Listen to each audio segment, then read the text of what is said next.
Before we get into this video, I do have another giveaway for all of you. Batman the Animated Series unknowingly featured and created one of the most popular DC characters to date, and that is Harley Quinn. So why not give away a Harley Quinn figure? Now, if you weren't around for my last giveaway with the Dark Knight Returns figure, this is the same brand. It is PlayArt's Kai from Square Enix. She comes with 2 extra interchangeable hands, and she also comes with a massive hammer. This Harley Quinn certainly makes her look a lot more like a jester. Here are the rules for the giveaway, and if you were here for the previous giveaway, it's going to stay relatively the same. All you're gonna have to do is go to my Instagram, and you're gonna go to my most recent post of this Harley Quinn giveaway. On the post, you're just gonna comment and tag 3 people you might know, and then you are also going to send me an email with your answer to the following question. If Harleen Quinzel never became the psychiatrist to Joker, would she still be a doctor at Arkham Asylum, or would she have turned to villainy in a different way? This is obviously opinionated. There is no yes or no answer, but the reason I find this interesting is because as much as I love Harley as a villain, I do also like the idea of her being a hero or some sort of anti-hero. I like the perspective of her from the Injustice video game, where Batman is in desperate need for allies, Harley has changed her ways, and she actually becomes a very well-known associate to Batman, to the point where they're almost friends. I do like that take on Harley Quinn. So once again, I will repeat, if you want the chance to win this Harley Quinn, go to my Instagram, which can be found in my About tab on my channel or in the description below. Comment and tag 3 people on this Harley Quinn giveaway post. Then send me an email, which can also be found in the About tab or in the description below, your personal answer to this question. I'm gonna give a few days for this giveaway just so everybody has a chance to try their hand at it. I'm probably gonna give it about 5 to 6 days, and then part 2 of this video, the very beginning, will have the winner announced for the Harley Quinn giveaway. So once again, thank you everyone for participating, and good luck. This video is months in the making. I have been re-watching Batman the Animated Series probably since March, and I'm only just finishing the entire series now. There would be days where I was watching 6 episodes a day, and then there were times where I unfortunately had to go 2 weeks without watching an episode. But here we are. This is going to be a raw video, just like most of my videos are. I was considering making a script for it and reading off of it and doing more of an audio review, but I am just going to make this video like my normal videos, let the thoughts come directly to me. This is going to be very unstructured. I actually have a list of notes of particular things I want to mention. Even when I look at the list here, all my notes are everywhere. 1 second I'm mentioning something about Batman's feats, and then the next second I'm mentioning something about the artistry or the cinematography of the animation. Now, there are so many things you can talk about this show. Everything from the pre-production to the casting choices to the way the show was made. Like, there's just so many little trivia bits and really cool information pieces that make you look at this show differently. Some examples of that is the fact that Kevin Conroy chose to differentiate the voice between Bruce Wayne and Batman. He's the first person to do it, at least in animation form. Or how about the fact that before Mark Hamill was the Joker, it was actually Tim Curry. But because he was too creepy, they needed to change it to Mark Hamill. And by the way, Mark Hamill will forever remain the legend of Joker, but still an interesting tidbit.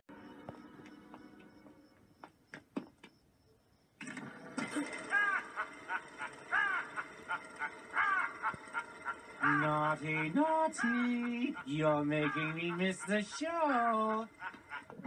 Even the fact that Dick Grayson needed to be portrayed to be a little bit older because they didn't want to reflect child endangerment. Harley Quinn wasn't the only character specifically made for this show.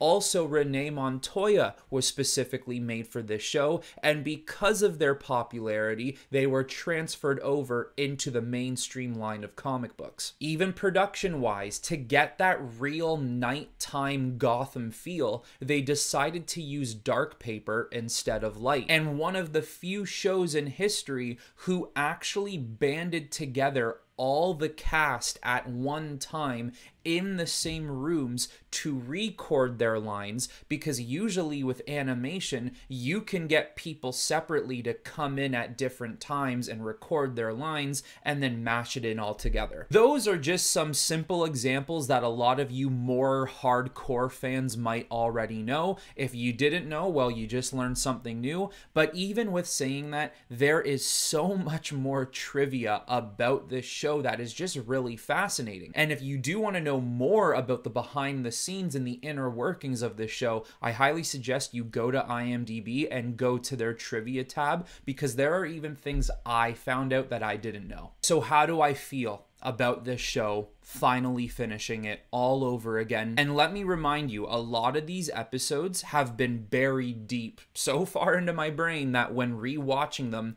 I don't even really remember them. There's a lot of Batman animated series episodes that are far more popular than some of the others. I don't really want to call this video a re-review of the animated series. I want to call it a revisitation. But if you do want to know the rating I give this show, it's still a 10 out of 10.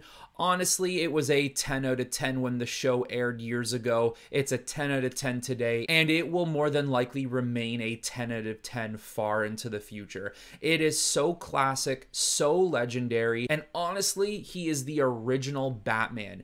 A lot of the reasons why Batman is who he is today, a lot of the reasons why he is depicted to be the way he is today, is mainly because of this interpretation of Batman. You gotta love it when these production companies give literal fans of these characters the opportunity to make movies, TV shows, video games. A lot of the time when that happens, you're guaranteed a good product. They knew exactly what Batman was back then. And even though Batman today may be a little bit more different in the sense where he can be a lot more brutal, he is a lot smarter, and that's saying something, because in the animated series he's very smart. He can be a much better and more brilliant fighter, which is also saying something, because he's always been known to be one of the best fighters in the entire DC universe. There is still one thing that's constant. It is the demeanor of Bruce Wayne and the behavior and actions of who he is as the Batman. That is one thing that has stayed constant from the 90s to where we are today in 2022. And I think that is one of the biggest things that needs to be respected by the creators, mainly Paul Dini and Bruce Timm, who understood that this is how Batman was going to be, even moving on nearly 30 years into the future. Now, I'm going to start getting into these random list of things I noticed when watching this cartoon again. Some things are bigger than others. Some things are super minuscule. There might even be things in here that you might feel like, that's not really important. It's just something I noticed, thought it was pretty cool, and was worth mentioning. So bear with me, it's gonna be all over the place, but I might open your eyes to things that you may have never noticed when you watched it. For example, might be something that's not the craziest thing in the world,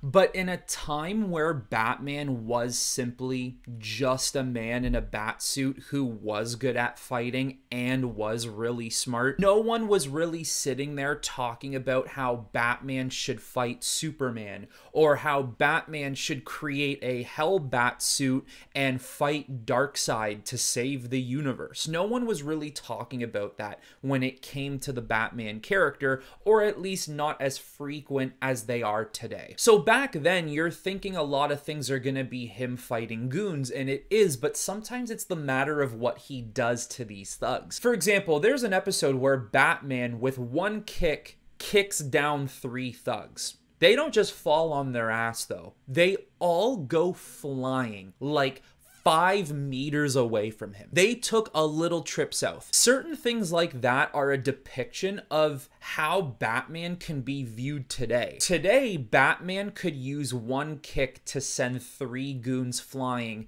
and we wouldn't really bat an eye, but back then that was like, whoa, he's a human.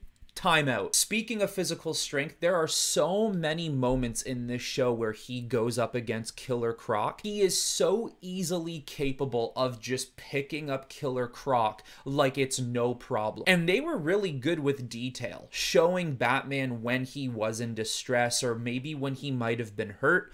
Every single time he picks up Killer Croc in this show, it's always and just throws him like it's nothing. And we've seen depictions, of course, a lot of people use this one nowadays, when Batman picks up Solomon Grundy with one hand and then throws him over, even with saying that that's not something he was technically doing back in the early to mid 90s. So the fact that he was doing that to Killer Croc was pretty cool. Even his technology was on another level. His Bat computer could create faces and identities from the tiniest, smallest clues. Batman himself also has a photographic memory, so he could put in the details he has of a specific person, human being or creature, throw it into the Bat computer, and the Bat computer would create a replicating image of that actual person, if not 99.8% correct. And speaking of Batcomputer, whenever Batman needs to be Bruce Wayne for the day and Alfred is driving him around, on special case situations, Bruce actually has a Batcomputer installed within the Butler car, which I like to imagine is like a Cadillac. How about his Batmobile? The fact that he literally has jet engine properties installed within this car. Once again, nowadays we wouldn't bat an eye. And I know in some instances 30, 25 years ago doesn't seem like the biggest time period, but it can be when it comes to the ever-changing notion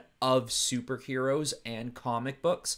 The fact that even back then his Batmobile was outfitted with the highest of the high technology, and I'm not just talking high of the high, I'm talking about technology that didn't exist back then, is pretty cool that they once again could read the times. They knew Batman today would have something like that, if not 100 times more powerful. They were just planning ahead. And speaking of planning ahead, the fact that he literally has a gadget for everything. The whole Batman argument of prep time. I don't like Batman because of his prep time plot armor. Who cares? Don't worry about it. Throw plot armor out the window. You want to know why? Because Batman is always prepared. He doesn't even need to know who you are to beat you. He will always have what he needs on him. The level at which Batman prepares for things, but is also already prepared for things, the level at which he creates gadgets and carries around gadgets you would never think for him to have on him,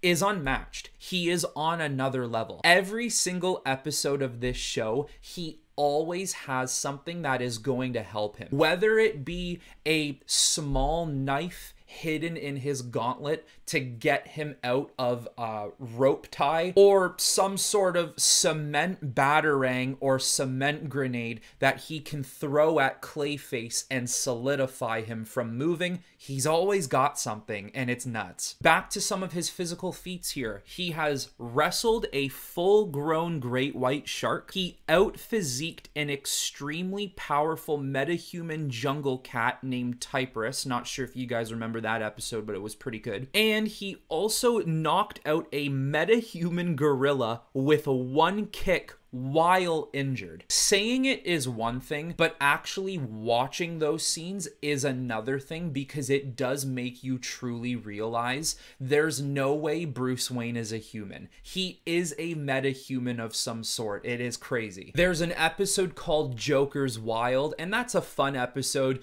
because somebody creates a casino modeled after the Joker to entice people to come to this casino, because people are stupid enough to go to a casino modeled after a psychotic murdering psychopath. But in this episode, Joker goes to this casino modeled after him, and there's a scene where he's playing blackjack with Bruce Wayne, and Bruce Wayne is beating him. And it just made me feel like we need a scene in a live action movie where Bruce Wayne has a scene with the Joker. The idea was so clever because Bruce knows who he's dealing with, but the Joker just thinks he's dealing with some selfish, bratty playboy billionaire that he can take for a ride. And I just thought that scene in that episode itself was really great. Another thing I noticed was actually Batman's motorcycle helmet. It does look very similar to Batman's armored helmet from Batman vs Superman, so I'm wondering if Zack Snyder had any inspiration from the cartoon. There's another episode called Off Balance, which also feels like it may have carried a little bit of inspiration for Christopher Nolan with the movie Batman Begins. Long story short, in that episode, Batman is dealing with his enemy Vertigo, who is trying to use some sort of technology suited for a higher power to take down Gotham. And within that episode, you end up finding out that Vertigo is the pawn to Ra's al Ghul in the League of Shadows, whereas in the comic books, they're not called the League of Shadows, they're called the League of Assassins. But there's just a lot about the episode that feels familiar. The introduction of Vertigo feels like Scarecrow. The way the League of Assassins were dressed felt like the way they were dressed in Batman Begins. There's just a lot of similarities. And speaking of which, within that episode, there is a scene where Batman has intense vertigo. Up is down, left is right, diagonal is the opposite of diagonal, and they are in a fifth dimension. And this guy is still outmaneuvering traps and other forms of danger to get him and Talia al Ghul safe. There's also an episode where Batman is on top of this humongous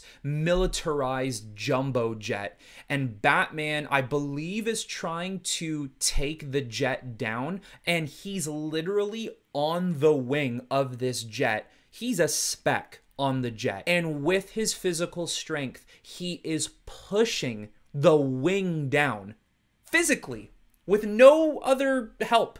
Nobody helping him, no gadget, no nothing, just his legs. He's pushing the wing down. There's even an episode where Batman got crumbled underneath hundreds of platinum and gold bricks, which would kill anybody. And when he got out of it, he was unhurt, unscathed, almost as if it was nothing. He was fine. You guys know how big Egyptian sculptures and statues are. They're massive. Probably shouldn't even be propped upright anyways because of how big they are. Yeah, well, Batman, just with brute strength, just with his legs, kick them over like they're nothing. Now, there's a couple things here that I actually wrote down that I'm not a big fan of or just kind of thought was silly. And one of the things I did think was silly is one of the episodes where Killer Croc shows up. I think it's maybe the third or fourth time he shows up by now. He's using a gun, which I think is kind of stupid. Killer Croc doesn't need to use guns. He's huge. He's a Killer Croc. His weapon is his teeth and his strength and his claws and the fact that he's a killer reptile. He doesn't need a gun. There's another great episode called The Trial, and why it's so good is because I think it could actually make for a great live action Batman movie just with a little bit of retweaking and rewriting. Essentially, the story is the new DA of Gotham is trying to stop the crusade of Batman, and with that happening, all the criminals, all his rogues gallery are now speaking out against Batman and trying to put him on trial for all the physical torment he has put them through. And I think it would actually make a great story if after so many years as being a crime fighter in Gotham, maybe the authorities and the government of Gotham now actually have to turn on Batman and serve him with justice after doing what he's been doing doing for so long against some of the criminals of Gotham City. Maybe it's not the most ethical, considering a lot of those criminals and thugs are completely insane and dangerous. I just thought it would be an interesting story if you reworked it. Here are two other things I wasn't a big fan of. Selena Kyle as a blonde, not a big fan of that. Always thought she should be brunette. And the fact that Batman's grapples and ropes get cut a little bit too easily in this show. Batman's instruments are some of the most durable on the planet, and there are only a select few people who know how to cut or destroy his devices. And that's why within the show, they weren't prepared for this at the time, because things like that get developed over time. But that's just one thing I noticed. Don't really like the fact that they get cut too easily. This cartoon also shows that Catwoman has had dealings with Daggett before, which might have also been a little bit of inspiration for Christopher Nolan when he was making The Dark Knight Rises. Now, looking at the time of recording, I didn't realize how long this video is going to be and how much longer I still have to go. So I'm going to cut the video here and I'm gonna make it 2 parts. Now, what I want you guys to do below is to let me know in the comments if there's maybe anything I've mentioned that you might have learned yourself. Let me know if you have any thoughts on the show that I haven't been mentioning, and also let me know if you have any thoughts on my thoughts. But guys, make sure to leave a like on the video if you have been enjoying this. Make sure if you are new here to leave a like and to subscribe. Leave those notifications on, as I will be uploading part 2 any day now. But until then, as you guys wait for part 2, I will talk to you all very soon.